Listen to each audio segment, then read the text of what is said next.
He said undocumented immigrants need to get in line and that the country has been right to cherry pick high-skilled immigrants.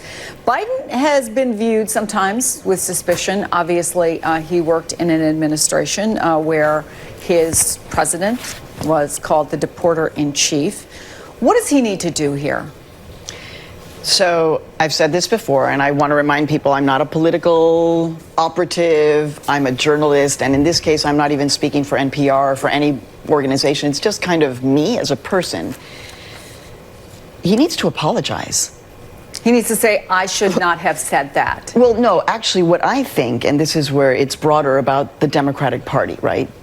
The Democratic Party cannot put its head in the sand and pretend that Barack Obama, who many people love and respect and did amazing things, but they cannot put their heads in the sand and pretend that 3 million people or more were not deported under President Barack Obama, which means that, yes, Joe Biden is part of that.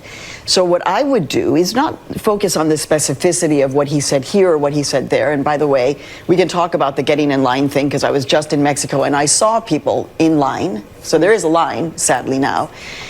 But I think it's more a heartfelt, like, wow, we really understand that we as a Democratic Party and myself as part of this administration, we were not operating. We didn't understand fully what we were doing and what it could lead to, which is this: mass detention, mass separation of children, babies from their parents.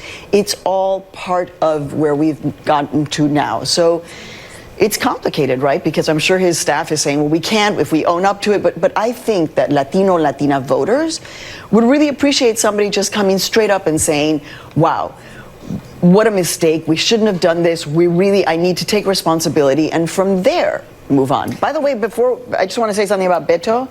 You know, Cristina Tzintzún, you probably everybody's like, who's that? She was the former executive director of Jolt, Texas, which is a Latino-based kind of electoral energizer in Texas.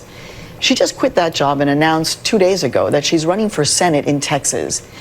I was like, wow, that's nice, but nobody knows you. She came out with an ad saying, I want to raise $100,000 in 24 hours. Chris, this morning she came out saying, guess what? We broke it. We raised $200,000 for essentially somebody who's like a no-name on a national scale in Texas now running for Senate. Is that about her, or is that about who she's running against? Which is what a lot of people said about Beto O'Rourke. Yes, he was, he's charming. He has some political skills, but it was really about people wanting to get Ted Cruz out of office. I think what this really is about is understanding that Texas is absolutely in play. That Texas is no longer a red state, that Texas is certainly purple, if not going to turn blue, and that sadly, Chris, we cannot separate what happened in El Paso recently from the kind of political energizing that's going to happen in Texas. I mean, I hate to say that because this is a horror, but Latina voters are getting energized because they feel directly attacked. Let me go, Philippe, from the big picture that we've been talking